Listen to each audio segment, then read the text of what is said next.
Bonjour à tous et bienvenue pour ce nouvel entretien essentiel. Aujourd'hui, j'ai le plaisir de recevoir le président de l'UPR, François Asselineau. François, bonjour, Bonjour. et merci de revenir sur le plateau de François. Je pense que on va aujourd'hui faire un petit peu un panorama complet de l'entre-deux tours de ces élections et de l'état de la France. Vous n'avez pas eu les parrainages, ces parrainages qui sont quand même un grand souci aujourd'hui. On a vu que certains candidats, comme Marine Le Pen qui est arrivée au second tour, avaient eu du mal. Qu'est-ce que vous pensez, on va dire, de ce système aujourd'hui ? Écoutez, moi je pense que c'est un système. Enfin, ça ne va plus du tout parce que d'abord, ce système, il est hérité en fait de la Quatrième République. Lorsque De Gaulle a été élu en 58 président de la République pour son premier mandat, il a été élu sous l'empire de la première version de la Constitution de 1958, et donc par un corrélège électoral qui était celui qui avait élu Vincent Auriol ou René Coty, et qui était un peu, c'est pas exactement la même chose, mais un peu comparable au collège des gens qui aujourd'hui donnent les parrainages. Et lorsque De Gaulle a fait adopter l'élection au suffrage universel par les Français en 1962, pour contourner les partis politiques, il y a eu dans son entourage, et Perfit le rappelle d'ailleurs dans le C'était De Gaulle, à commencer par Pompidou, qui ont dit il faut avoir un filtre. Et donc le filtre, ça a été, on a essayé de réintroduire par la fenêtre ce qui était sorti par la porte, c'est-à-dire une espèce de collège d'élus, de notables qui filtrerait qui et quoi. C'est là qu'il y a une ambiguïté fondamentale. C'est qu'on ne sait pas ce dont il s'agit. On explique aux Français, on explique aux élus qu'il ne s'agit pas d'un vote. Et donc, on explique que quelqu'un, par exemple, peut être très bien quelqu'un de gauche et donner son parrainage à M. Zemmour, à Mme Le Pen, ou bien quelqu'un de droite et donner son parrainage à M. Mélenchon. C'est ce qu'on nous a expliqué à satiété pendant les mois écoulés. Mais si ça n'est pas un vote, alors c'est sur quoi, sur quels critères, en fait, qu'il faut se déterminer. Et c'est là qu'il y a une ambiguïté folle, sur laquelle les partis politiques ont joué. D'abord, ils sont passés de 100 à 500 quant au nombre de parrainages, et il y a des pressions considérables qui sont exercées sur les maires. On le voit d'ailleurs. Les trois premiers candidats arrivés après Emmanuel Macron, c'est-à-dire Madame Le Pen, M. Mélenchon et M. Zemmour, tous les trois ont eu des difficultés, des très grandes difficultés, à avoir les parrainages. Et en réalité, c'est M. Bayrou qui s'est autoproclamé comme ça une espèce de Sainte Rita, patronne des causes désespérées. Et M. Bayrou s'est donc autoproclamé. Il a récupéré des parrainages en blanc des maires qui lui faisaient confiance et il les a attribués selon son bon vouloir, j'imagine, en connivence avec M. Macron. Puisque M. Bayrou a donc donné des parrainages à ceux à qui il en manquait, un petit peu à Madame Le Pen, quoique l'affaire soit débattue, parce que je crois que Madame Le Pen dit qu'elle n'y a pas eu recours. En tout cas, de façon certaine, à M. Mélenchon, qui en fait n'en avait pas besoin puisqu'il a terminé à plus de 900. De façon certaine à M. Zemmour. De façon certaine également à Philippe Poutou, qui en avait moins que moi et qui, d'un seul coup, en a eu plus de 500. Moi, j'ai eu M. Bayrou au téléphone, personnellement. Je lui ai demandé qu'il me donne un coup de main comme il le donnait aux autres. Ensuite, il est resté très évasif. Ensuite, j'ai été en contact avec 2 députés de son entourage, où j'ai expliqué que j'étais le seul candidat pour proposer le Frexit, donc c'était une voix qui manquerait si je n'étais pas. En fait, c'était peut-être justement l'objectif recherché, puisque M. Bayrou ne m'a absolument pas donné le moindre coup de main, alors qu'il a préféré en fait avoir un M. Poutou, donc un candidat trotskiste de plus, à l'Assemblée nationale. M. Poutou, qui d'ailleurs, bien entendu, appelle à voter pour Macron. Donc un problème de représentation, un problème parce qu'il y a des pressions sur les maires. Oui, écoutez, on le voit de façon claire quand on regarde les résultats aux élections par rapport au nombre de parrainages. Le candidat qui a eu le plus de parrainages, c'est Mme Pécresse, qui en a eu plus de 2200. Elle a fait 4,7% des suffrages. Madame Hidalgo a dû avoir 1800 parrainages, quelque chose comme ça. Elle a fait 1,5. De telle sorte que ces deux partis, le parti de Mitterrand et le parti de Chirac, qui sont en pleine nécrose, qui sont en fait au bord de la disparition, leurs deux candidats cumulés ont fait 6,5%, mais ils ont siphonné quelque chose comme à peu près 4000 parrainages sur les 14 000 qui ont été distribués. Ça doit faire quelque chose comme 28% des parrainages, alors qu'ils ont eu que 6,5% des voix. Bon. En revanche, Madame Le Pen, elle est arrivée en tête dans 20 300 communes, je crois, 57% des communes de France. C'est incroyable. On n'en a pas suffisamment parlé. Elle est arrivée en tête dans de très nombreuses communes rurales. Pour la petite histoire, elle est arrivée en tête à Château-Chinon, Madame Le Pen, qui était quand même le fief de François Mitterrand. Bon. Si elle est arrivée en tête dans 20 300 communes, il n'en demeure pas moins qu'elle a eu du mal à avoir les 500 parrainages de 500 maires. Est-ce que vous vous rendez compte ce que ça veut dire? Ça veut dire qu'il y a 19 800 maires, si l'on peut dire, qui sont à la tête de communes dont la majorité de la pas la majorité, mais dont la population a voté en premier, avant tout autre candidat pour Madame Le Pen, et 19 500, 800 maires, à supposer que ce soit les communes qui ont voté Le Pen qui aient parrainé Madame Le Pen, ce qui n'est pas forcément évident, eh bien, qui ont refusé. Pourquoi? Parce qu'ils ont eu des pressions. Et moi, je l'ai vu pour moi-même. Nous, on a eu quand même beaucoup de militants sur le terrain. Je suis allé moi-même sur le terrain. Et je vous assure, c'est triste, parce que j'ai vraiment vu des maires qui me connaissaient souvent à peine, un petit peu, parfois pas du tout. Et pas tous, hein, mais beaucoup des maires qui me recevaient. D'abord, dans la mesure où ils m'avaient donné un rendez-vous, donc ils étaient prêts à m'écouter. Franchement, il y en a beaucoup qui étaient très intéressés par ce que je leur apprenais. Ce que je leur apprenais. Sur la politique des régions, sur la politique vis-à-vis des collectivités locales, sur le poids de l'Union européenne, etc., etc. Et qui trouvaient que ce discours était vraiment novateur, c'était vraiment... Ils avaient l'impression d'un seul coup de comprendre. Intéressés par la philosophie, par le discours, mais, par exemple, je me rappelle, dans un village du Cher, une dame qui m'avait reçu avec plusieurs membres du conseil municipal. Elle était vraiment enthousiaste. Et quand je l'ai rappelé quelques jours après, elle m'a dit non, mais vous comprenez, j'ai eu le président de la Comcom qui m'a dit il fallait surtout pas que je vous parraine. Donc il y a eu vraiment des pressions considérable là-dessus, et la peur aussi. La peur ah oui, mais vous comprenez, sortir de l'Union européenne. Donc c'est ça. Ils sont gouvernés par la peur. Et tous me disent, mon nom va être publié. Donc on peut pas avoir ce système. Ce système, il est diabolique, si vous y réfléchissez bien. C'est que, on dit que ça n'est pas une sélection, mais c'est quand même une sélection. Sélection faite par qui et par quoi? C'est pas un vote, mais alors selon quels critères? Normalement, les maires devraient c'est ce que je leur disais d'ailleurs, vous devriez vous demander en conscience qui est capable d'exercer les fonctions de président de la République. C'était fait pour ça à l'origine. Quelles que soient ses idées par ailleurs, est-ce que ce monsieur ou cette dame que j'ai devant moi a l'expérience nécessaire, le bagage culturel, intellectuel, professionnel nécessaire, la capacité à se présenter de façon raisonnable devant les Français pour présenter. Mais non, ça, les maires l'ont oublié et ils sont sujets à des pressions qui leur viennent de Dieu sait où.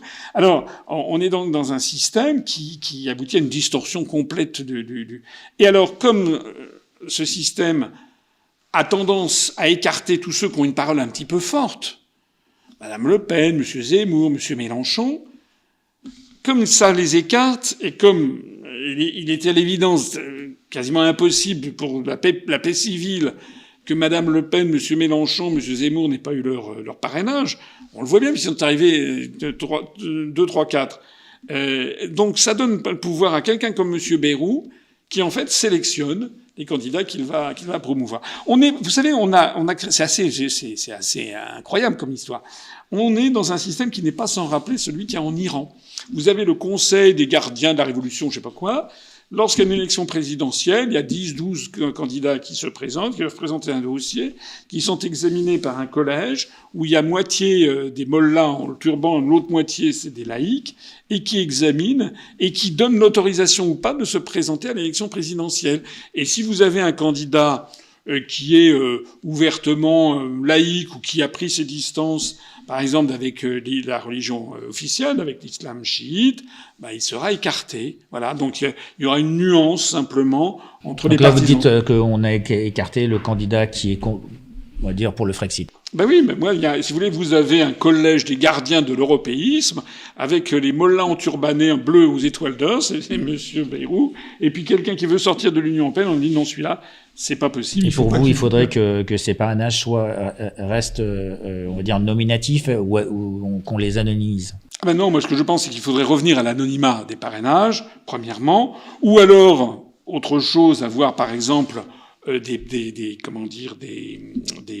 pétitions, et que quelqu'un puisse présenter, mettons, 50 000 Français venant avec leur carte d'identité pour parrainer un candidat. Ça serait, parce que ça montrerait que c'est quelqu'un qui représente quelque chose. 50 000, ça serait pas forcément mal. Ou alors, et puis alors, autre chose aussi que je voudrais dire, puisqu'on parle de ces questions, il y a quelque chose qui ne va pas en France. Mais alors, pas du tout. C'est la campagne électorale elle-même, puisqu'elle commence beaucoup trop tard. Les gens si j'avais eu mes parrainages, j'aurais été comme, par exemple, Jean Lassalle, ou Nicolas Dupont-Aignan, ou Nathalie Arthaud. C'est-à-dire que les Français, même pire, puisque encore les personnes dont je parle, Nicolas Dupont-Aignan a eu un petit peu de médias, mais Jean Lassalle ou Nathalie Arthaud ont eu quasiment aucun média.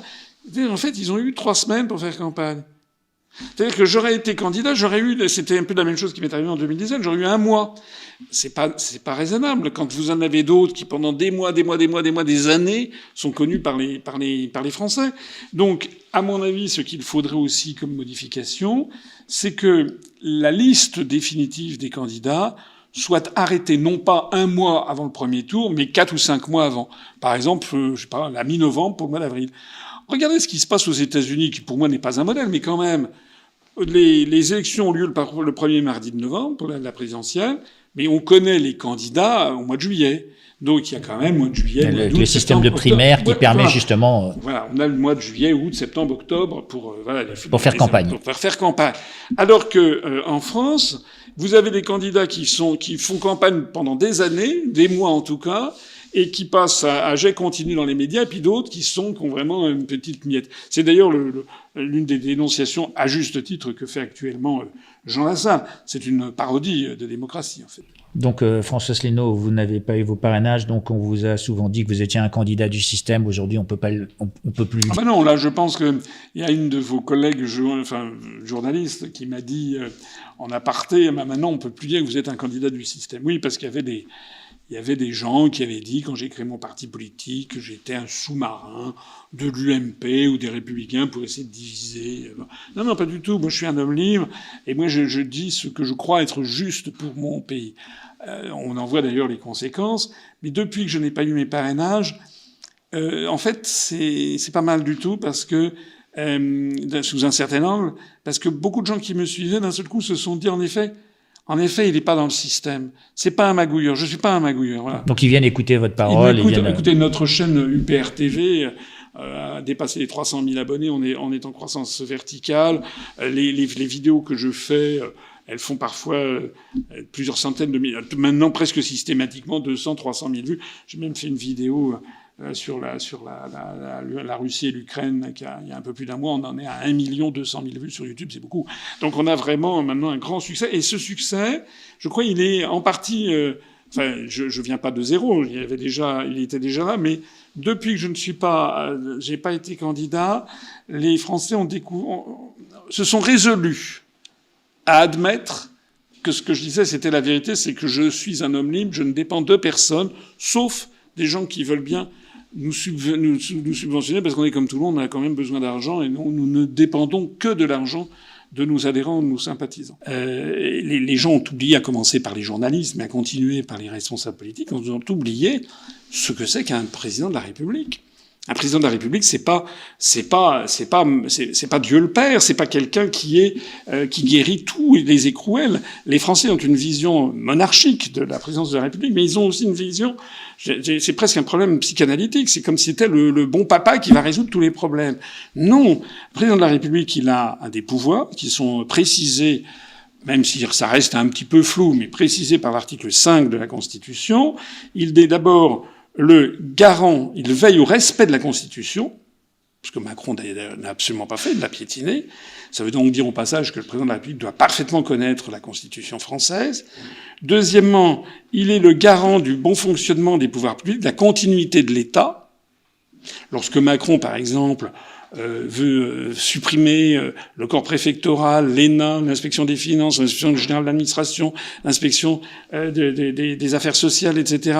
Maintenant, le corps diplomatique, il torpille la continuité de l'État. Donc, il viole la Constitution. Et puis, la dernière phrase de l'article 5, elle est fondamentale. Le président de la République est le garant de l'unité, de l'indépendance nationale, de l'intégrité du territoire et du respect des traités. Donc, le président de la République, son devoir est consubstantiel à celui de l'indépendance nationale, de l'intégrité du territoire. Lorsque Macron, par exemple, derrière le dos des Français, fait de l'Alsace une collectivité européenne d'Alsace, alors même que les Alsaciens, en 2013, consultés par référendum, avaient voté non, Macron piétine la Constitution. Voilà. Et en fait, du respect des traités, je ne cesse de le dire depuis 15 ans, cette fois encore, l'élection présidentielle s'est déroulée sans que l'on mette les candidats devant leurs responsabilités en termes de traités européens, notamment. Et il n'y a pas eu vraiment de débat lors du premier tour. Il y a un truc que je trouve assez fascinant. Je regarde beaucoup Internet, je regarde beaucoup les débats, les commentaires sur Twitter ou sur les forums qu'il y a sur les journaux, etc. Je vois des gens de droite s'exprimer, d'extrême droite, de gauche, d'extrême gauche. C'est assez fascinant de constater que il y a quand même si ça a un petit peu progressé, le nombre de ceux qui parlent des questions européennes, l'écrasante majorité des interventions font comme si l'Europe n'existait pas. Font comme si, par exemple, Mélenchon, son programme, ah là là, c'est terrible, il était de gauche, etc. Je l'ai déjà dit, le programme de Mélenchon n'est inapplicable dans le cadre des traités européens. Il a eu, il faut le reconnaître, dans sa profession de foi, il a eu l'honnêteté nouvelle, parce que c'était pas le cas en 2017, de préciser que si ces mesures sont contraires aux traités européens, il désobéira aux traités. Il l'a mis noir sur blanc. Bon. Mais ça, le problème, c'est qu'il a mis ça, mais il n'a pas mis quelles sont les conséquences. C'est ça le truc. C'est qu'il faudrait que les gens qui ont voté pour Mélenchon sachent quelles sont les conséquences. Hein. D'ailleurs, ce qui est assez drôle, c'est qu'on voit sur la question de Madame Le Pen, parce que beaucoup de ces candidats, j'ai fait une vidéo récemment pour montrer que il y a les candidats dont le programme était contraire aux traités européens, c'est 61% des voix. Tous les candidats. Et encore, j'aurais pu y ajouter d'autres, parce que, en fait, il y en a d'autres, mais je me suis limité à Madame Le Pen, plus Mélenchon, plus Zemmour, plus Lassalle, plus Dupont-Aignan, plus Roussel, plus comment il s'appelle, Poutou, plus Nathalie Arthaud. Ça en fait 8. Ils font 60,97% des suffrages. Leur programme est inapplicable dans le cadre des traités européens. Voilà. Et donc on a une espèce de grand non-dit. C'est vraiment, c'est le déni, c'est le refoulé de la société française. On ne parle pas des traités européens. Et là, comme on voit que Madame Le Pen est en position d'être élue, eh bien, d'un seul coup, vous avez vu qu'à la Commission européenne, ça s'agite. Et ils l'ont traitée de frexiteuse. Et ils ont essayé de montrer qu'elle voulait sortir de l'Union européenne. Mais finalement, ils n'ont pas allé très loin parce que, en fait, les Français, ça correspond aussi un peu à un souhait des Français, ce qui se passe. Je pense que les Français ne veulent pas trop qu'on en parle. Voilà. Ils ne veulent pas, statistiquement, les Français ont peur de l'idée de sortir de l'Union européenne, mais statistiquement aussi, il y a de plus en plus de Français qui rejettent la question européenne. Donc c'est une espèce de cadavre dans le placard. Le problème, c'est que les cadavres dans le placard, vous savez comment ça se termine. Ça commence à empuanter toute une pièce. Enfin, je suis pas un connaisseur, mais enfin j'imagine. Et puis jusqu'à ce qu'il faille faire venir police secours parce qu'il y a un petit problème. On en est là. C'est-à-dire que la question européenne en France se nécrose, on n'a pas le droit d'en parler, mais elle commence à empuantir toute l'atmosphère jusqu'au jour où... Donc on n'en parle pas aujourd'hui, donc on est entre les deux tours, c'est un rematch de 2017 avec des positions qui sont peut-être encore plus marquées, avec d'un côté une partie de la population qui est tout sauf Macron et de l'autre côté c'est tout sauf les extrêmes. Donc pour vous, on a dans le passé, on vous a caractérisé d'extrême droite, même si jamais vous vous en défendez et que ça a été requalifié. L'extrême, c'est quoi, en fait?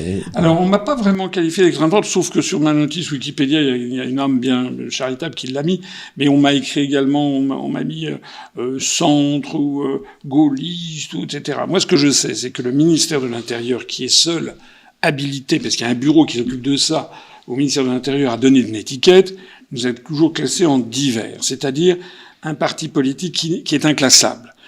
Inclassable comme notre programme, qui n'est pas un programme évidemment de droite ou de gauche, plutôt à mon avis avec de fortes colorations sociales qui le rapprochent. En fait, ça se rapproche du Conseil national de la résistance de 1943.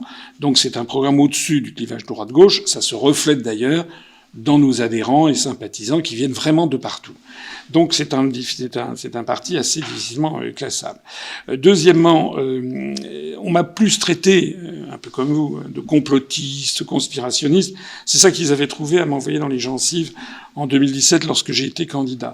Mais comme en fait on ne sait pas très bien comment me traiter ni comment me répondre, c'est un journaliste connu qui m'avait dit il y a plusieurs années, qui m'avait dit « Est-ce que vous savez pourquoi vous n'êtes pas invité et pourquoi on débat pas avec vous ?» Donc je lui ai dit non. Et il m'avait répondu « Parce qu'on ne sait pas quoi vous répondre. » Oui, parce que, si vous voulez, quand je cite des articles des traités européens, alors on me brocade parce que je cite des articles des traités européens, c'est comme si vous vous moquiez d'un médecin parce qu'il connaît la médecine, ou d'un avocat parce qu'il connaît les articles du code pénal, quoi. C'est un peu votre travail de connaître ces traités. Surtout que je les rappelle tout à l'heure, le devoir du président de la République, selon l'article 5 de notre Constitution, c'est justement de veiller au respect de la Constitution et au respect des traités. Si revenons un petit peu sur quelques-unes de vos déclarations, vous avez dit publiquement qu'un deuxième mandat de Macron serait l'annihilation de la France. Est-ce que c'est pas une position un peu extrême, ou est-ce que vous jugez, comment jugez-vous le quinquennat du candidat Macron? Franchement, écoutez, j'ai 64 ans, je commence à avoir de l'expérience, à avoir vu beaucoup de choses. Je suis en fin de mandat, les présidents sont souvent très fortement critiqués, pas toujours, puisque il y en a qui sont réélus. De Gaulle avait quand même été réélu sans difficulté en 1965. Il est vrai que la première fois, il n'avait pas été élu au suffrage universel en 58, mais par les assemblées. Mitterrand a été réélu en 1988, mais il est vrai qu'il sortait de 2 ans de cohabitation, donc il était devenu le chef de l'opposition. Et pareil pour Chirac en 2002. Donc la popularité des présidents, elle s'effrite au cours du mandat. Mais je n'ai jamais vu quelque chose comme ce qui vient de se passer. Et moi, je suis personnellement, je sais qu'il y a des millions de Français qui sont comme moi. Non, on peut pas avoir 10 ans de Macron, c'est pas possible. C'est vraiment, je pense que la France je sais pas ce qu'elle deviendra, mais je crains beaucoup que tout soit possible. En 2017, j'ai été candidat. Après ça, je me suis retiré. Je n'ai donné aucune consigne de vote. Parce que, moi, j'ai été toujours très critique du Front National. Je notais d'ailleurs que Mme Le Pen, contrairement à ce qui était dit, ne voulait pas sortir de l'Union européenne ni de l'euro. Macron, il avait le bénéfice du doute, il était jeune, etc. Donc moi, je n'ai pas donné de consigne de vote en 2017. Et là, j'ai donné une consigne de vote, parce que là, d'abord, Mme Le Pen, je pense honnêtement qu'elle a pas mal changé. Vraiment. C'est plus la même personne. Moi, j'ai regardé son programme. Il y a des choses qui sont contestables aux yeux de la gauche. On pourrait en parler d'ailleurs, parce que ce sont, par exemple, la priorité nationale. On peut en parler, mais elle existe en France. Un haut fonctionnaire comme moi, vous ne pouvez pas présenter les notes si vous n'êtes pas français. Vous ne pouvez pas les voter si vous n'êtes pas français. Il y a des quantités de pays au monde, à commencer par Singapour, la Suisse, etc., où cette priorité existe. Qui avait été créée à l'origine. Donc, si vous voulez, sur cet aspect de son programme, je comprends qu'il y ait des gens qui soient offusqués, mais c'est pas une valeur d'extrême droite. Sur le bilan, on va dire, du quinquennat Macron, puisque vous avez... Oui, j'ai pas répondu. Je voulais simplement vous dire, c'était que je pense que le Front National, le Rassemblement National, d'abord a fait sa mue, et que Madame Le Pen, d'ailleurs on voit les gens qui l'ont quittée quand même. Ça veut dire qu'elle a quand même une évolution de sa personnelle. Quand je l'entends parler à la télévision, j'ai l'impression que c'est plus la même personne qu'il y a 5 ans. Il me semble qu'elle a mûri, qu'elle est beaucoup plus, qu'elle est dans sa vraie personnalité. C'est l'antithèse de quelqu'un comme par exemple Valérie Pécresse, qui était ce que des psychanalystes appellent un faux self. C'est-à-dire elle jouait un rôle et tout le monde l'a perçu. Madame Le Pen, là, j'ai l'impression qu'elle ne joue pas un rôle. En revanche, Macron, lui, c'est quelqu'un qui a une personnalité extraordinairement à facettes, qui ment constamment. Donc c'est un séducteur, en fait. Au sens profond, subducere en latin, c'est-à-dire conduire, ducere, par-dessous. Donc il agit sur des émotionnels, sur le cerveau reptilien, sur des foucades, etc. Il peut se montrer extrêmement sympathique. Mais en fait, il fait le contraire exact de ce qu'il dit. C'est hallucinant. Quand on voit, par exemple, qu'il dit qu'il veut absolument faire travailler nous tous, par exemple, son slogan, nous tous. Nous tous. Vous vous rendez compte qu'il y a quand même 16 000 cahiers de doléances qui ont été rédigés à partir de la fin 2018, 16 000. Ça veut dire des centaines de milliers de Français de bonne composition qui se sont dit « Ah bah tiens, je vais rédiger un cahier de doléances comme en 1789 ». Moi, j'en parle en connaissance de cause. Il y a mon ancêtre qui s'appelait François Asselineau qui avait signé le cahier de doléances du village de Saint-Denis-de-l'Hôtel le 20 avril 1789. J'ai retrouvé ça dans des archives.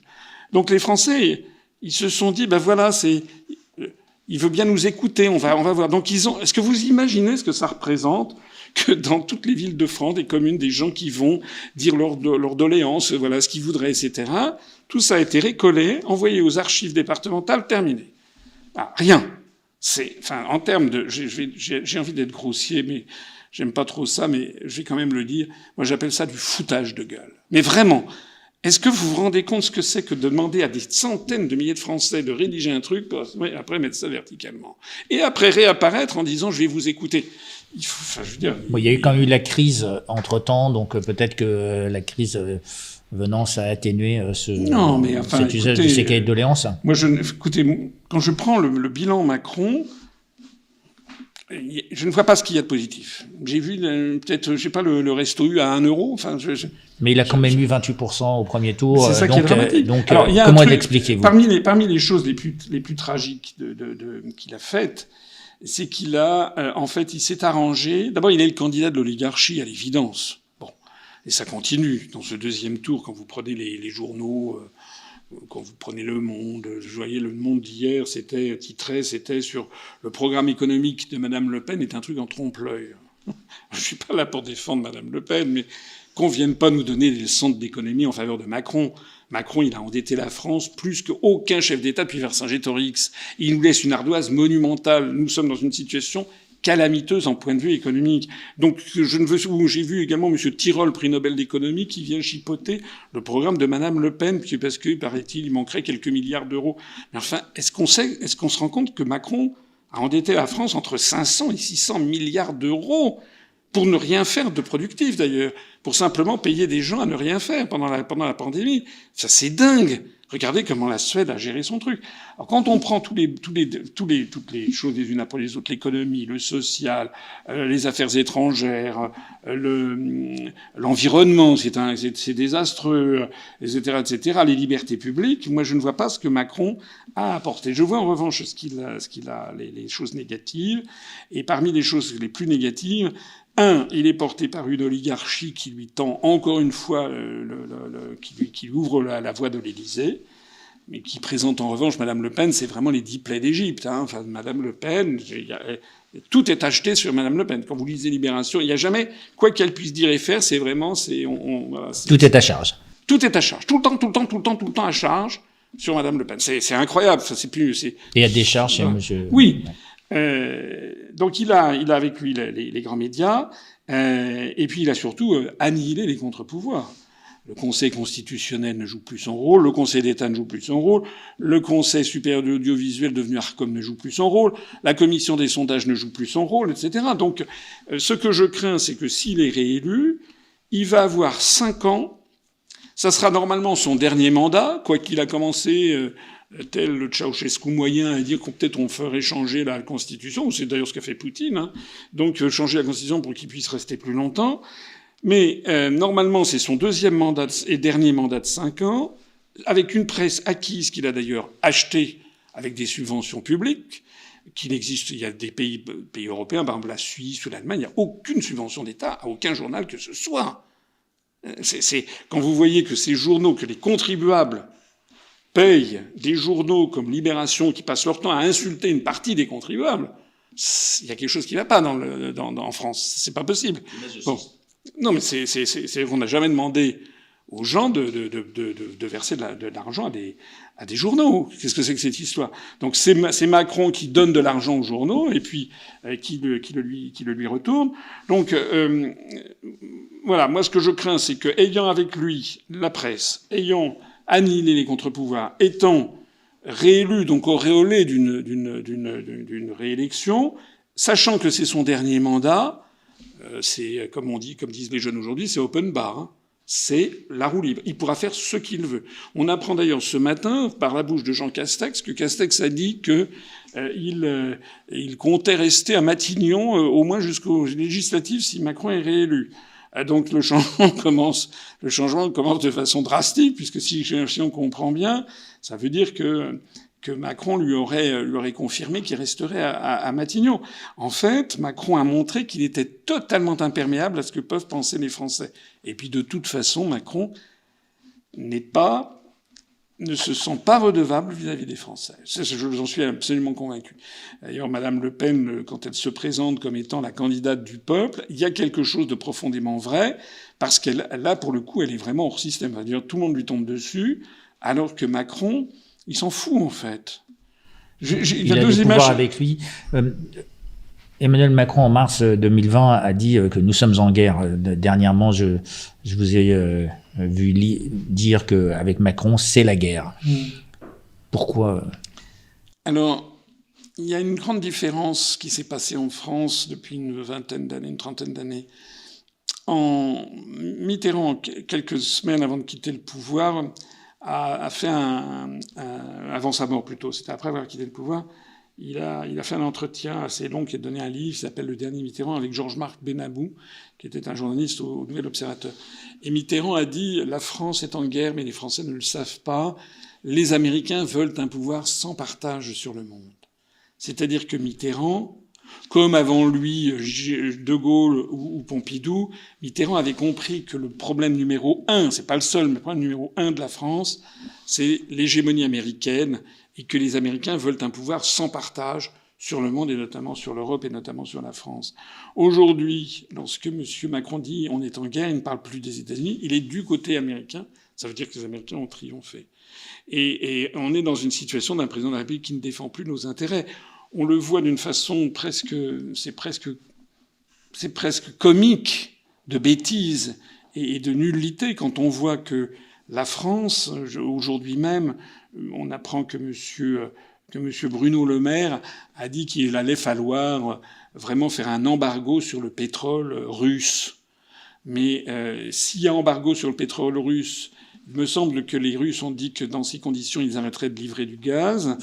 Si on fait ça, l'Europe est totalement à genoux. Mais le pire de tout ça, c'est qu'on prend ces mesures sur instigation américaine, alors que les Américains, eux, achètent du pétrole et du gaz russe de plus en plus. Enfin, il y a quand même des limites à la jobardise. Enfin, je croyais. C'est-à-dire qu'on a vraiment des élites. Enfin, moi, je parle pas des élites. J'appelle ça même pas des responsables. Un responsable, c'est quelqu'un qui a une réponse logique à quelque chose. C'est plutôt des irresponsables qui ne défendent plus du tout nos intérêts nationaux, ni même européens. J'ai vu hier qu'il paraît que Joe Biden, enfin ce qu'il en reste, aurait organisé une réunion à la Maison-Blanche où il se serait félicité en petit comité du fait que l'économie européenne serait bientôt au bord de l'effondrement général. Les Américains sont à la manœuvre. C'est pas des gens sympathiques du tout. Hein. Ils sont à la manœuvre, non pas contre la Russie, mais contre. Il y a Charles Gave qui a eu ce bon mot. Il a dit les Américains se battront contre la Russie jusqu'au dernier Européen ou jusqu'au dernier Ukrainien. Ils nous envoient en première ligne et pendant ce temps, ils font des bonnes affaires. Donc voilà, on n'a pas ce genre d'analyse. Et lorsque Madame Le Pen essaye ou a essayé de faire passer ce message, aussitôt tous les médias du système lui tombe dessus, et elle est obligée d'aller à Canossa et de présenter, d'expliquer que les Russes sont très méchants, etc. Moi, j'ai dit depuis l'origine sur cette affaire russe, j'ai condamné, j'ai été le premier à le faire. J'étais invité chez Israël 24 News, ils m'ont demandé si la Russie intervient, qu'est-ce que vous direz. J'étais le premier à dire, il faudra condamner, parce que c'est vrai que c'est condamnable. Bon, au regard du droit international. Mais il ne faut pas se limiter à ça, il faut savoir quelles sont les origines de ce problème. Voilà. Et je pense que la France n'est plus du tout dans son rôle. La France devrait avoir une position d'équilibre. Elle devrait avoir une relation avec Vladimir Poutine comme avec les autorités. Les autorités de Kiev, c'est un pion américain. Les vraies choses, c'est entre la Maison Blanche et puis le Kremlin, puisque c'est un grand jeu qui y a derrière. Et la France devrait être entre les deux. Le problème, c'est qu'elle ne peut plus être entre les deux. Elle ne peut plus jouer. Parce que il y a eu un parti pris atlantiste depuis un moment, pour vous. En 1968, lorsqu'il y a eu des négociations de paix qui ont commencé à s'ouvrir sur la guerre du Vietnam, avec d'un côté le Nord-Vietnam et les Viet Cong, c'est-à-dire les Sud-Vietnamiens communistes, de l'autre côté le gouvernement de Saigon du Sud-Vietnam et les Américains. Je me rappelle, j'étais enfant à l'époque, mais je m'intéressais déjà aux questions internationales, et pendant des jours et des semaines entières, tout y est passé. Les négociateurs voulaient savoir où est-ce qu'ils allaient se rencontrer. Alors, les États-Unis, non. Le Nord-Vietnam voulait pas. Moscou, non. Les Américains voulaient pas. Pékin, encore moins. Et puis après ça, on était question de Genève. Ça n'allait pas non plus. Et puis ci, et puis ci, et puis ça. Finalement, où c'est que ça, tout le monde est tombé d'accord? Paris. Paris, avenue Kléber. Et pourquoi il y a eu les négociations de paix qui ont eu lieu à Paris? Parce qu'on était en 1968 et parce que la France de Gaullienne était au sommet, à l'apogée de son rayonnement mondial, et elle était apparue, grâce à Charles de Gaulle, comme une puissance d'équilibre, certes une puissance occidentale, mais qui savait dire non aux États-Unis, comme de Gaulle. Vraie compétence diplomatique. Oui, comme de Gaulle avait dit non. Ce que vous regrettez aujourd'hui, c'est qu'il n'y a plus cette position de diplomatie bien sûr, internationale. Et qui est réclamée. Parce que le problème, c'est que nous manquons un petit peu au monde. Vous comprenez, lorsque la Turquie, maintenant, au passage, rappelez-vous, il y a encore 3 mois, on nous expliquait que Macron allait être le président de l'Europe. Bon.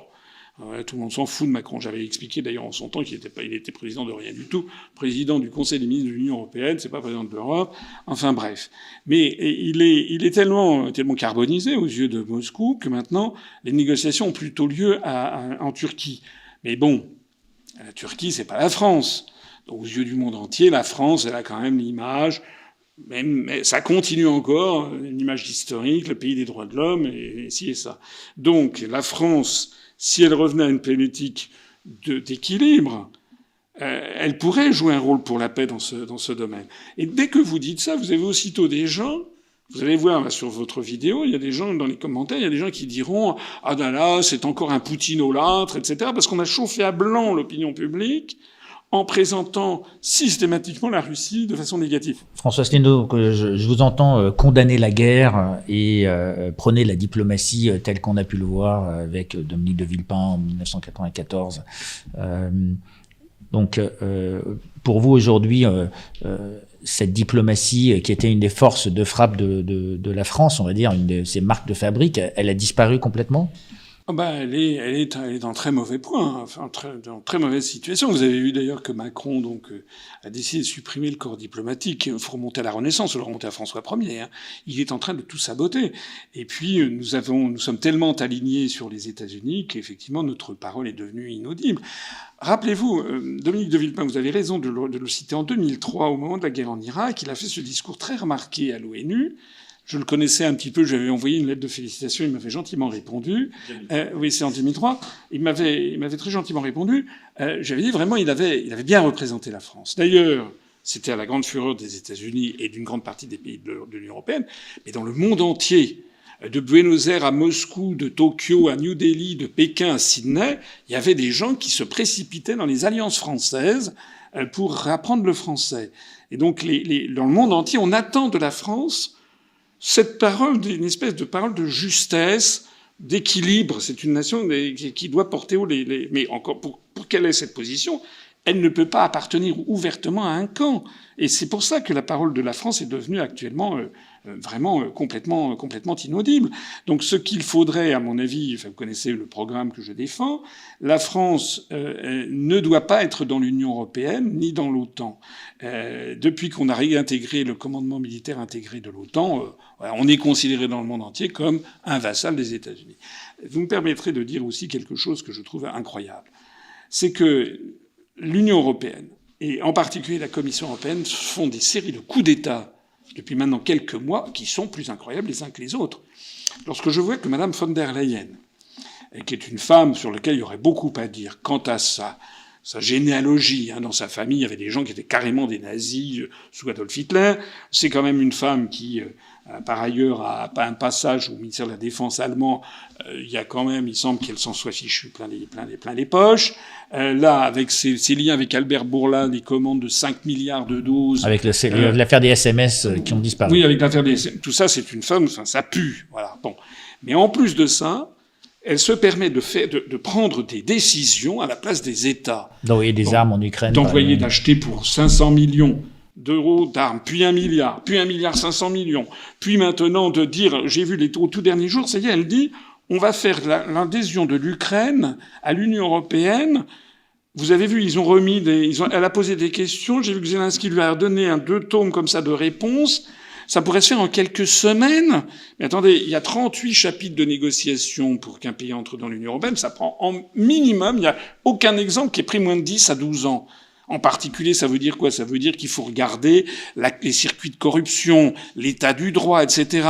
Ça veut dire que sur la simple bonne parole de M. Zelensky, qui par ailleurs est un escroc, qui a détourné des millions de dollars pour s'acheter des bâtiments luxueux à Londres, pour acheter là une villa luxueuse que vous trouverez sur Google, en Italie, sur la côte de Ligurie. Bon, il va dire non, tout va bien, et on va faire entrer l'Ukraine comme ça. Est-ce que les Français se rendent compte du coût que ça représenterait si l'Ukraine entrait? Je parle même pas des questions géopolitiques. Je parle même pas que c'est inacceptable pour Moscou que l'Ukraine entre dans l'Union européenne. Mais est-ce qu'on se rend compte du coût en dizaines de milliards d'euros que ça représenterait pour le contribuable français? Et c'est Madame von der Leyen qui dit ça. Et là-dedans, qu'est-ce que fait Macron? Il est aux abonnés absents. Nous vivons une période où la Commission européenne, c'est pas possible. Donc cette procédure, on va dire accélérée, qui, si on prenait l'exemple de la vaccination, qui a eu une procédure accélérée d'autorisation, on pourrait faire un parallèle qu'il y a des procédures accélérées de par l'urgence de la situation en Ukraine. J'aime bien votre parallèle, je le trouve assez juste. C'est-à-dire que on bafoue toutes les règles et au nom du respect de l'état de droit en plus. C'est ça le plus extraordinaire. C'est quand je vois par exemple, ça vous dit, c'est d'un côté on a un virus qui est pas forcément mortel, de l'autre côté on a une situation où il y a une guerre, il y a des gens qui meurent. C'est quand même peut-être plus important de s'occuper d'une adhésion en urgence, non Non mais on sait très bien que l'adhésion de l'Ukraine à l'OTAN, c'est impossible. Ou alors c'est la Troisième Guerre mondiale. Bon, alors certains peuvent protester. Je vois sur Internet des gens qui me disent « Vous avez l'esprit de Munich, et ci, et ci. » Mais qu'ils y aillent, ils savent ce que c'est qu'une guerre nucléaire. Ils sont déjà allés à Nagasaki ou à Hiroshima avec des bombinettes à l'époque, les bombes A. Maintenant, les bombes H, c'est 1000 fois Hiroshima. C'est ça qui va. Et vous savez qu'avec Satan II, là, l'un des missiles russes, Poutine, il envoie ça sur la France. En 3 minutes, on est rayé de la carte. Et en plus, on peut même pas détecter avec des radars. Ils se rendent compte de ce qu'ils disent, les gens qui disent oui, il faut y aller. Mais ils sont barjots, hein. De la même façon d'ailleurs que diraient les États-Unis, je l'ai déjà dit d'ailleurs un nombre de fois incalculable, j'ai vu qu'hier, je crois que c'était même, je sais plus quel journal qui disait ça, est-ce qu'on imagine qu'il y ait des bases militaires russes au Mexique, je sais pas, en Basse-Californie ou dans les États-Unis? On a bien vu les missiles à Cuba, donc voilà, ça a fait exactement, une affaire quelques dizaines d'État. de kilomètres du Texas ou de l'Arizona. C'est tout simplement inacceptable pour des grandes puissances. Alors on peut regretter, bien sûr, mais c'est comme ça. C'est comme ça. La géopolitique, de la même façon que la France, elle a des contraintes qui pèsent sur sa souveraineté nationale. Première contrainte, nous n'avons pas d'hydrocarbures en France. C'est comme ça. Voilà. Et deuxième contrainte, on est au bord de la Méditerranée, on fait face au Maghreb. C'est comme ça. Donc, on fait quoi? Quelles sont les grandes... On n'est pas au fin fond de l'Océanie. Donc, les contraintes géopolitiques pèsent sur la souveraineté des États. Ça ne veut pas dire qu'on n'est pas... Parce qu'il y a des gens qui m'ont dit « Comment pouvez-vous dire ça alors que vous êtes pour la souveraineté nationale ?» Mais la souveraineté nationale, c'est pas faire n'importe quoi. La souveraineté nationale, c'est permettre à un peuple d'être souverain sur ses prises de décision et sur son avenir. C'est lui qui décide. Mais évidemment, dans un contexte géopolitique déterminé. Voilà. Et je dis et redis et redis que nous avons des positions folles, en fait. En fait, c'est de la folie furieuse. Vous vous rendez compte quand même que la présentatrice de Rossiya 1, la première chaîne de télévision russe, est une femme très proche du pouvoir, proche du Kremlin. Elle est un peu la Claire Chazal de l'étape, si j'ose dire. Elle a dit, c'était jeudi dernier, que depuis que vous savez qu'il y a le navire amiral de la Russe qui a été détruit, non pas par des forces ukrainiennes, mais en fait derrière les forces ukrainiennes, il y a des conseillers, il y a des soldats des pays de l'OTAN, des armes de l'OTAN. Elle a dit que c'était en fait le début de la Troisième Guerre mondiale et que maintenant la Russie ne se battait pas contre l'Ukraine mais contre l'OTAN, ce qui est vrai. D'ailleurs hier, ils ont à la BBC, je crois, ils ont présenté les témoignages de 2 Anglais qui ont été arrêtés à Mariupol et des soldats britanniques qui ont été arrêtés par les Russes et qui sont prisonniers des Russes. On assiste donc à une internationalisation du conflit, comme on dit. C'est-à-dire que ce n'est plus la Russie contre l'Ukraine. C'est la Russie, mais l'Ukraine, c'est des guerres par proxy, comme on dit, c'est-à-dire par des truchements, en fait. En fait, la Russie est confrontée à une véritable poussée de l'OTAN, que l'on voit également d'ailleurs en Finlande et en Suède.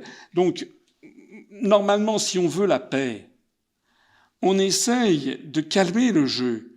Le rôle de la Commission européenne, d'abord, ce sont des fonctionnaires, ils n'ont pas de rôle. Normalement, c'est le rôle du Conseil des ministres, ou mieux encore du Conseil des chefs d'État et de gouvernement, qui aurait dû se réunir et prendre position sur la Suède et la Finlande. Dans les conditions actuelles, que la Suède et la Finlande veuillent rentrer dans l'OTAN, sous pression de l'OTAN, c'est un nouveau chiffon rouge pour la Russie. 1300 kilomètres de frontières avec l'OTAN. Donc, on voit bien quand même qu'il y a des gens qui passent leur temps à jeter de l'huile sur le feu. C'est le camp occidental. Et puis que les Russes réagissent, alors plus ou moins adroitement, peut-être de façon pataude, mais quand même, comment ferait-on à leur place quand vous regardez une évolution des pays qui étaient dans l'OTAN il y a 30 ans et puis ce que c'est maintenant. Donc on voit bien qu'il y a une volonté d'invasion sous couvert. De modification des zones d'influence. Voilà, mais c'est même une œuvre de destruction, en fait. Bon. Donc il faut savoir ce que veut la France. Et moi, je dis, je suis très inquiet parce que l'élection qu'on va avoir dimanche, c'est l'élection entre donc Madame Le Pen et Monsieur Macron. Alors Monsieur Macron a montré qu'il était totalement incapable de refuser quoi que ce soit aux États-Unis d'Amérique, à l'OTAN et à l'Union européenne. Donc il nous entraîne, on ne sait pas où en fait. Et moi, je suis extraordinairement inquiet. Vous avez dit, je crois, vous avez dit un mot très fort en disant que c'était une situation irréversible. Oui, parce que c'est un élément sur lequel j'attire l'attention de mes concitoyens. Moi, j'ai appelé à faire barrage à Macron. Voilà. Moi, j'irai voter, je voterai contre Macron. Pas blanc, pas nul. Je voterai contre lui, contre Macron. Parce que je pense que cet homme est extraordinairement dangereux. Et dangereux pourquoi? Parce que quand vous regardez les programmes, moi, quand je vois le programme de Madame Le Pen, il y a des choses qui me plaisent pas trop. Bon. Je comprends que certaines peuvent mettre en colère certaines personnes de gauche. Bon. Mais là, pratiquement tout est réversible. Voilà. C'est-à-dire que s'il y a un changement de majorité dans 5 ans, ils pourront, si ça s'est mal passé, changer le truc. Bien. Il y a une chose, à mon avis, qui sera irréversible, c'est le RIC. C'est que si elle introduit, comme elle l'a promis, le référendum d'initiative citoyenne, il sera quand même très difficile ensuite à la gauche de revenir dessus. Je note d'ailleurs au passage que lorsque vous avez des gens de gauche, ou des gens de droite d'ailleurs, donc Macron, on ne sait pas où il est, qui s'indignent du RIC, moi personnellement, je ne vois pas dans le fait d'accorder aux Français ce que les Suisses, avec leur votation, ont depuis des décennies, ou ce que les Californiens ont également, c'est-à-dire des référendums d'initiative populaire. Moi, il me semble que c'est plutôt un progrès de la démocratie plutôt qu'une avancée du fascisme. Hein. C'est pareil, lorsque Mme Le Pen propose la proportionnelle intégrale à l'Assemblée nationale, ça me paraît quand même pas une marque d'extrême droite que de vouloir faire entrer des partis dissidents à l'extrême, en rupture de système à l'Assemblée nationale. On rappelle que François Mitterrand avait mis une dose de proportionnelle. Voilà. Alors c'est difficile parce qu'il faut que ça reste gouvernable. Donc bon, mais enfin, s'il y avait la proportionnelle à l'Assemblée nationale, le NPA par exemple, pour parler de lui, qui fait à peu près 1% des suffrages, il aurait 6 députés. Il en a 0. Et quand je vois que M. Poutou part au créneau pour lutter contre ça, c'est quand même incroyable, en fait. C'est-à-dire, il lutte contre une candidate dont la politique reviendrait à donner 6 députés à son propre parti et il est contre. Enfin, c'est quand même très, très étrange. Mais bref, quand je vois le programme de Mme Le Pen, à part donc le RIC, qui à mon avis serait irréversible, parce qu'il faudrait quand même aller expliquer ensuite aux Français qu'on leur retire le droit à avoir un référendum d'initiative populaire, ce que personnellement je soutiens depuis, je l'avais même dit déjà en 2012. Son programme est réversible. En revanche, chez Macron, le programme est largement irréversible. Voilà, et quand on voit, par exemple, quand on voit la façon, par exemple, qu'il est en train de détruire la diplomatie française avec le corps diplomatique, ça donne beaucoup de crédit à l'idée exigée par les Allemands que la France donne son siège permanent au Conseil de sécurité à l'Union européenne, c'est-à-dire en fait à l'Allemagne. Mais c'est une trahison, c'est vraiment la plus grande des trahisons possibles. Parce que le siège au Conseil de sécurité, tout le monde n'est pas forcément au courant, c'est ce qui fait de la France un des 5 membres, un des 5 pays. Il fait partie des grandes puissances depuis 1945. C'est grâce à De Gaulle qu'on a eu ce siège. Lorsque je vois que Macron, par exemple, est en train de brader le patrimoine national, on va même maintenant jusqu'à la privatisation de certaines parties du château de Versailles, qui vont être données sur je sais pas combien, sur des décennies pour transformer ça en hôtel. Quand je vois qu'il est prêt à brader aussi nos collections nationales, et je me dis, mais dans 3 ans, il va nous annoncer qu'il a vendu la Joconde au Qatar pour faire baisser l'endettement de la France. Enfin, tout est possible avec cet énergumène. Bon, et les décisions qui sont prises beaucoup de ces décisions seraient irréversibles, comme par exemple l'affaire de ces vaccinations dont on parlait. Les vaccinations, une fois que l'injection est faite, elle est faite, c'est irréversible. C'est pour ça que personnellement, je considère qu'il aurait fallu, on en a déjà parlé souvent, moi je ne suis pas contre la vaccination, je suis pour la liberté vaccinale. Et je pense que personnellement, je n'ai pas été vacciné et je m'en félicite. J'ai eu la Covid-19, j'ai eu le variant Delta, j'ai été malade quelques jours, j'ai pris de l'ivermectine, d'un seul coup ma fièvre a disparu. Alors il paraît que c'est très mal de le dire, mais c'est quand même la vérité. Bon, j'estime que ça a été géré d'une façon qui est quand même très étrange. Et quand je vois que Macron pointe le bout du nez pour dire qu'il va rétablir peut-être le pass sanitaire, et puis qu'on ait les questions du ID wallet, ça c'est très important aussi. Vous savez, c'est une création, d'ailleurs Thierry Breton, avant d'exercer ses fonctions de commissaire européen, a trempé dans ces sociétés du numérique en France, et qui ont participé à l'élaboration de ce système, je ne sais pas si vous vous êtes renseigné, qui serait une espèce de carte d'identité numérique européenne où il y aurait tout, en fait. Le passeport numérique, le passeport sanitaire numérique. Voilà, où il y aurait votre nom, votre prénom, votre date de naissance, où est-ce que vous habitez, votre statut sérologique, etc., etc. Mais aussi ce que certains appellent, on va dire, l'antichambre pour le crédit social à la chinoise. À la chinoise. Et je vois que le Conseil d'État vient d'approuver l'idée de tenir des fichiers où il y aurait tout. Mais pourquoi pas aussi vos opinions politiques et pour qui vous avez voté, surtout si on multiplie les comment dirais-je. Enfin, tout est envisageable dans cet univers orwellien. Et moi, ce qui me terrorise, c'est que Macron, s'il est réélu, il a carte blanche et aucun contre-pouvoir pour l'empêcher de faire ce qu'il veut pendant 5 ans. On l'a vu pendant 5 ans. Est-ce que les Français en veulent? Il y aura quand même une élection législative qui va arriver, donc oui, on peut espérer qu'il y ait un contre-pouvoir. Écoutez, ça n'est jamais arrivé dans notre histoire. Bon. C'est-à-dire que quand il y a un nouveau président avec un changement de majorité, dans la foulée, les Français ont toujours confirmé leur vote en plus. Je le dis parce que je vois des gens de la France insoumise, par exemple. Moi, j'ai dit la logique aurait voulu. Honnêtement, quand vous regardez les programmes, le programme de Mélenchon, il est à 75% identique ou très comparable à celui de Mme Le Pen. À 25%, non, mais à 75%, oui. En revanche, il est à 80% incompatible avec celui de Macron. Donc normalement, si la logique aurait voulu que l'on fît un Conseil national de la résistance, comme en 1943, et où M. Mélenchon se rencontre avec Mme Le Pen. Alors je vois qu'il y a des gens déjà insoumis qui disent « Oh là là, c'est impossible, ça !» Mais non d'une pipe, en 1943, le Parti communiste français, sous l'occupation, dans la clandestinité, il s'est bien rencontré avec le représentant de Gaulle qui était un homme de droite, et qui était monarchiste d'origine, qui avait travaillé avec Philippe Pétain.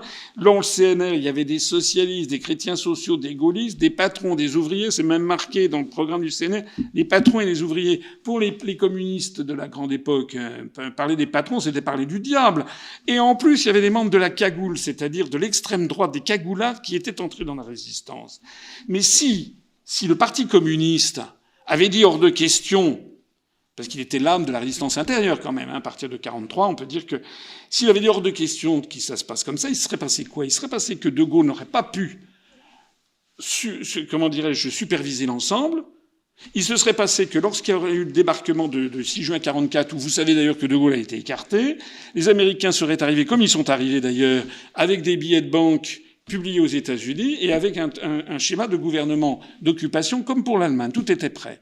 Et s'il n'y avait pas eu De Gaulle, avec le CNR qui représentait toutes les forces de l'extrême droite à l'extrême gauche de la société française, eh bien, nous aurions eu un gouvernement d'occupation militaire américain avec une monnaie américaine. C'est ça qui se serait passé. C'est-à-dire que je pense que Mélenchon prend une responsabilité absolument historique. Il aurait dû se rencontrer avec Madame Le Pen. Ils auraient dû se mettre autour d'une table en disant, bon, voilà, dans nos programmes, qu'est-ce qui est compatible? Il y a 75% compatibles. Qu'est-ce qui est incompatible? Les 25% restants, qu'est-ce qu'on fait sur les 25% restants? Alors moi, je ne sais pas, je n'ai vu ni M. Mélenchon ni Mme Le Pen. Je suis un homme libre, mais je suis un homme qui dit ce que je crois vraiment ce qui est bon pour notre pays dans cette situation, pour éviter d'avoir Macron en 10 ans. Et donc, je pense que à partir du moment où ils auraient mis de côté ces questions-là, ben, ils pouvaient les regarder. Peut-être que Mme Le Pen, elle aurait dit, bon, ben, je repousse à plus tard l'affaire du voile islamique, ce que d'ailleurs elle vient de dire au passage. Peut-être que M. Mélenchon aurait dit, bon, l'histoire de la 6e République, ou les trucs woke ou cancel culture, on va mettre ça de côté. Bon, Donc vous prenez une forme de coalition droite-gauche. Écoutez, voilà, le plus grand agir commun, dans l'intérêt de la France. Voilà, le plus grand commun dénominateur aux 60 et quelques % de Français qui votent pour des partis qui veulent se soustraire aux contraintes européennes. Parce que là, Mélenchon, il est en train de faire quoi? Mélenchon, il est en train de faire réélire Macron. Alors qu'il s'est battu pendant 5 ans contre ce... Voilà, enfin, si vous voulez, il faut vraiment que les Français s'interrogent. Et c'est aussi un autre point que je voudrais dire. J'ai expliqué que Macron, s'il est réélu, aura carte blanche, roue libre, open bar pour faire ce qu'il veut. On l'a vu. On l'a vu pendant 5 ans. Et là, il a en plus la rouerie et la connaissance de ce qui s'est passé. Il pourra faire absolument ce qu'il veut. Vraiment tout brader, des choses irréversibles, comme je l'ai dit tout à l'heure. Madame Le Pen, si elle était élue, elle serait dans la situation exactement inverse. J'ai déjà dit tout à l'heure que quand on lit les journaux aujourd'hui, c'est les 10 plaies d'Égypte, s'agissant de Madame Le Pen. Imaginez qu'elle soit élue, et vous verrez la semaine prochaine, ça serait les 2500 plaies d'Égypte. Toute la presse, c'est comme lorsque Trump a été élu. Donc là, il risque d'avoir un parlement elle risque d'avoir un bombardement de tous les médias contre elle. Alors le Parlement, qu'est-ce qu'il en serait? Moi, je suis assez enclin à penser que les Français... Rappelez-vous ce qui s'était passé en 81. En 80, on avait déjà dit ça. Lorsque Mitterrand a été élu, d'abord la droite avait dit jamais Mitterrand pourra être élu. Puis lorsqu'il a été élu, notamment avec le soutien en sous-main du RPR de Chirac, à ce moment-là, on a dit mais ils n'auront jamais la majorité à l'Assemblée nationale. Ça a été balayé. Les Français ont confirmé leur choix. Moi, je crois que les Français confirmeront leur choix. Je pense même que si Macron est réélu, eh ben, il fallait... Contrairement à ce que M. Mélenchon fait croire à ses troupes, il n'y aura pas une majorité de France insoumise à l'Assemblée nationale. Hein. Voilà. Et d'ailleurs, il n'est passé que de 19 à 21,5%. Donc, il y aura, au lieu d'avoir 17 députés, il en aura peut-être 32. Et puis voilà. Donc, on en reprend pour 10 ans de Macron. Parce que M. Mélenchon, il met ça dans la tête de ses troupes, qu'il va y avoir un 3e tour, ça va être... J'espère que ça ne sera pas le cas, mais si c'est le cas, on verra qui aura raison entre ce que dit Mélenchon et moi. Donc, si Mme Le Pen est élue, elle peut aussi avoir un raz-de-marée en sa faveur. Mais même si elle avait un raz-de-marée, elle serait quand même confrontée au Conseil constitutionnel avec les membres inamovibles, présidés par Fabius. Tous ces gens qui ont été nommés par Macron ou par Hollande ou par Sarkozy ou par les présidents de l'Assemblée nationale de l'époque, et du Sénat. Elle aura contre elle le Conseil d'État, elle aura contre elle... Donc elle aura des contre-pouvoirs. Elle aura des quantités de contre-pouvoirs, sans compter... Ce qui est une bonne chose en démocratie d'avoir. Moi, je ne suis pas du tout contre les contre-pouvoirs. Elle aura également la Commission européenne. Elle se retrouvera dans une situation... à mon avis, qui est quand même assez comparable, je sais pas, au gouvernement actuel polonais ou hongrois, c'est-à-dire qu'il, quoi qu'il puisse dire et faire, il se fait critiquer. Donc elle va devoir composer et négocier. C'est ce que je pense. C'est ce que je pense. Et pour vous, c'est dans l'intérêt des Français. Écoutez, tout sauf Macron. On verra bien. On verra bien si au bout de 3 mois ou 6 mois ça se passe très mal, on verra bien ce qui se passera. Mais tout sauf Macron, parce que elle n'aura pas les mains libres. Elle n'aura pas les mains libres. Et puis moi, moi j'ai vu ce que donnait Macron. Elle, on ne sait pas. On ne sait pas ce qu'elle a en fait dans le ventre. On ne sait pas. On ne sait pas. Il y a des choses que je vois sur Internet que je trouve un peu dingues. J'ai vu des gens qui écrivent, mais si Madame Le Pen est élue, elle va faire des arrestations par millions, il va y avoir des millions de gens exterminés. Mais c'est dingue. Enfin, vous imaginez ça? C'est-à-dire, il y a des gens qui... Donc on agite des anathèmes, des fanions qui sont pour vous inexistants. Moi, je ne fais pas... écoutez, j'ai toujours combattu le Front National. Depuis 15 ans, j'ai expliqué que c'était, en fait, servait le système. Parce que c'était, comme on appelle en psychanalyse, le mauvais objet. Là, elle ne représente plus le Front National, mais le Rassemblement maintenant, National. Elle a changé le Rassemblement National. Bon, elle a un problème, hein, c'est qu'elle s'appelle Le Pen. C'est aussi simple que ça. Donc elle le cache d'ailleurs, elle fait des trucs, mais elle s'appelle Le Pen, et dans la mentalité des Français, on a mis dans la tête des millions de Français Le Pen égale le diable. C'est là-dessus qu'elle a un problème. Pour le reste, moi, je ne fais pas spécialement confiance. Je dis, je pense, et je parle vraiment, et pour quelqu'un qui sait toujours, enfin, il me semble que mon témoignage est d'autant plus à prendre en considération que depuis 15 ans, j'ai combattu le FN, mais pas comme les autres, en disant qu'en fait, c'est un parti qui ne voulait pas sortir de l'Union européenne, ce qui est toujours vrai d'ailleurs, parce que si elle est élue, elle aura des soucis à se faire vis-à-vis de l'Union européenne et vis-à-vis de l'euro, parce que son programme est en partie largement incompatible, je l'ai déjà dit tout à l'heure. Donc, mon diagnostic est identique. Mais, si vous voulez, moi, ce que je fais, c'est que... C'est ça que je reproche à Mélenchon de ne pas faire et à la gauche, c'est que la situation, elle est tellement grave, avec Macron, qui est quand même quelqu'un qui a des problèmes psychologiques, qui est complètement asservi aux États-Unis. On est au bord de la guerre mondiale avec la Russie, quand même.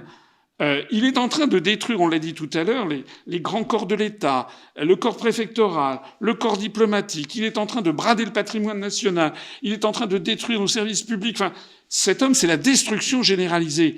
Donc face à ça, je me dis, même tout ce que j'ai pu dire contre Madame Le Pen et le Rassemblement, avant, encore une fois, elle a beaucoup changé depuis 5 ans, doit s'effacer vis-à-vis de ça. Et il se trouve, c'est pas moi j'aurais préféré être dans la situation de Madame Le Pen, pouvoir me présenter et avoir 25% des suffrages. Mais je ne suis pas irréaliste, c'est pas le cas. Donc je suis obligé de tenir compte des réalités. Les réalités, c'est que je pense qu'aujourd'hui, l'intérêt supérieur de la nation, c'est de tout faire pour battre Macron. Et peut-être pour finir, François Asselineau, donc on a entendu votre argumentaire contre le président sortant. On a vu au premier tour qu'il y avait eu, je crois, 28% d'abstentionnistes.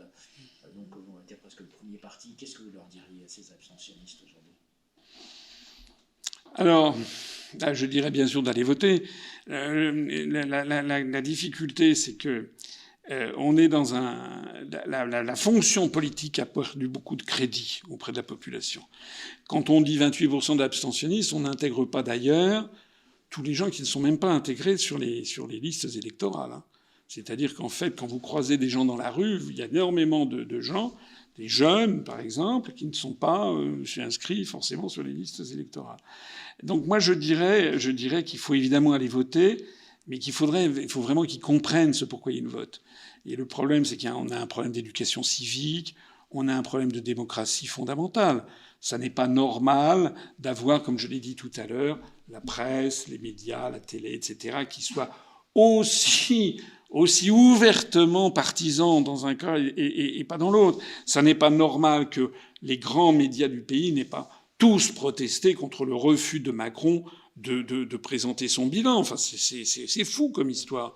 Donc, moi, ce que je dis aux abstentionnistes, c'est le moment de se mobiliser. Et puis, j'allais dire un petit peu, faites-vous plaisir à tous les Français. Ça sent le renfermer, c'est moisi, la France.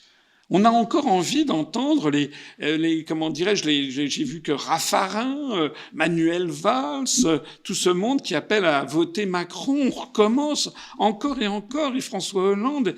Non, c'est ce qui s'était passé en 81.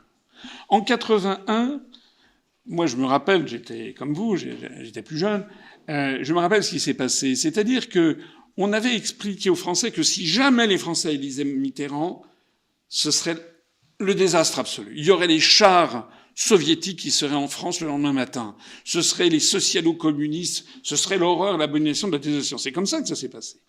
Et lorsque le 10 mai 81, Mitterrand a été élu, il y a la moitié de la France qui a été en plein effroi. C'était Belzébuth qui arrivait au pouvoir. C'est comme ça que ça avait été présenté. Mais qu'est-ce qui s'est passé dans les années qui ont suivi? Les Français, finalement, en revoyant le truc, se sont dit, ça a permis de changer une alternance, une véritable alternance, de changer l'eau du bain, etc., de voir apparaître des nouveaux visages, des nouvelles personnalités, de confronter également la gauche mitterrandienne à l'épreuve du pouvoir. De la même façon que si Madame Le Pen arrivait au pouvoir, elle serait confrontée à l'exercice du pouvoir. Comme moi, si j'étais arrivé au pouvoir, j'aurais été confronté à l'exercice du pouvoir. Voilà. C'est-à-dire que Madame Le Pen, si elle arrive au pouvoir, elle l'a dit, elle ne se retirera pas de l'Union européenne ni de l'euro. Donc, elle sera obligée de composer. Ça va être difficile pour elle de composer avec la Commission européenne, avec les injonctions de la BCE. Je pense ça sera bénéfice pour la France parce que je pense qu'elle pourra faire peut-être comme Margaret Thatcher en son temps, ou comme les Britanniques pendant très longtemps, ou même comme toute l'Europe du Nord, c'est-à-dire de défendre beaucoup mieux les intérêts de la France vis-à-vis de Bruxelles. Ça serait déjà pas mal. Si déjà elle avait dans son bilan le fait de ne plus donner des milliards et des milliards d'euros à l'Union européenne, le fait, par exemple, d'interdire les projets de démantèlement d'EDF, le projet Hercule, d'interdire la vente des barrages hydroélectriques français, de mettre un terme à la privatisation rampante de la SNCF, etc. Si elle disait ça souverainement, en confrontation avec la Commission européenne, je pense que la Commission européenne plierait. Voilà. Et donc je pense que ça ferait du bien à la France de récupérer ça, y compris en matière internationale. Ça n'ira pas très très loin. Ça n'est pas moi le programme personnellement pour lequel je souhaitais être candidat, mais je pense que ça serait mieux. Tandis que si c'est Macron, eh ben, tous les agents qui m'écoutent d'EDF, de la SNCF, de la Poste, etc., leur avenir est plié. De même que les agents de la diplomatie française, de même que le corps préfectoral. Enfin, on ferme boutique. Macron, c'est la gestion extinctive de la France. Donc, ce que vous êtes en train de dire, c'est que pour les abstentionnistes ou pour les gens, mobilisez-vous ce dimanche. Vous avez un discours très, on va dire, dur envers le président sortant et plutôt à l'écoute, on va dire, d'une nouvelle forme de pouvoir. Il faut donner sa chance à ceux qui n'ont jamais exercé le pouvoir. Exactement, parce que je me rappelle 81. Et c'est exactement la même chose en sens inverse. La différence quand même, c'est qu'à l'époque, en 81, Mitterrand avait avec lui une partie de la presse. Le journal Le Monde, par exemple, faisait campagne pour François Mitterrand. Donc, il y avait une partie des intellectuels, etc., étaient avec lui. Alors qu'à notre époque, voilà, la parole est absolument verrouillée contre Madame Le Pen, qui est faite assez isolée. Il y a quand même très très peu de gens. Et même quand il y en a, des intellectuels prestigieux, comme Marcel Gauchet, par exemple, qui est un grand intellectuel, qui a été directeur de la revue Le Débat, quand il fait des prises de position beaucoup plus nuancées que la doxa dominante, quand il dit, en fait, l'extrême droite, ça n'existe pas, Madame Le Pen, c'est pas l'extrême droite, ce qui est la vérité, il parle en intellectuel. Lorsque vous avez un Emmanuel Todd qui explique que les européistes sont en fait des fascistes qui s'ignorent. Eh bien, ces intellectuels-là, hop, ils sont passés et on les éjecte. Libération a consacré un article plein de venin contre Marcel Gauchet. En revanche, vous avez à l'autre bout de la scène, vous avez Nabila, qui Nabila, elle appelle à voter Macron, alors même qu'elle a été condamnée à 6 mois de prison pour avoir essayé de trucider son compagnon et qu'elle vit à Dubaï. Voilà. Donc, en 80, il n'y avait pas ça. C'est-à-dire qu'il y avait quand même un certain nombre d'intellectuels français qui étaient encore auréolés d'un certain prestige, qui étaient du côté de Mitterrand. Alors que là, Madame Le Pen, elle a vraiment contre elle l'ensemble. Ce qui prouve d'ailleurs au passage à quel point ce qui se passe en ce moment en France est très très important. Et ça, j'insiste aussi auprès des gens qui m'écoutent. C'est que la France, c'est pas de la gnognotte. C'est pas de la gnognotte. C'est que si la France élit Madame Le Pen, même si elle reste dans l'Union européenne et dans l'euro, elle va quand même, normalement, enfin si elle est fidèle à son programme, elle va quand même prendre des positions qui vont réaffirmer la souveraineté de la France qui doit primer sur les délires de la Commission européenne. Et rien que ça risque d'ébranler tout le système. parce qu'il y a beaucoup de peuples qui attendent ça de la France. Les Tchèques, les Slovaques, les Hongrois, les Polonais, les Italiens, les Grecs, les Espagnols. Il y a énormément de peuples, les Néerlandais, qui attendent que la France soit la première à bouger dans cette direction. Et c'est pour ça que les intérêts géopolitiques qu'il y a derrière, économiques, sont tellement importants qu'il y a ce tir de barrage monstrueux contre Madame Le Pen. Et c'est pour ça que je dis aux gens qui veulent bien m'écouter, ça vaut le coup. Ça vaut le coup d'essayer, je pense. Bien écoutez, François Asselineau, merci beaucoup. On rappelle, on a fait un petit peu un panorama de tout. Donc quelque part, Emmanuel Macron, le président des excès, Marine Le Pen de l'extrême droite, qui n'est pas vraiment extrême d'après certains philosophes aujourd'hui. En tout cas, je vous remercie d'être venu sur le plateau de François, évoquer en homme libre tous ces sujets. C'est toujours un plaisir et je vous remercie à tous d'avoir suivi cet entretien essentiel. À bientôt sur Regardez François.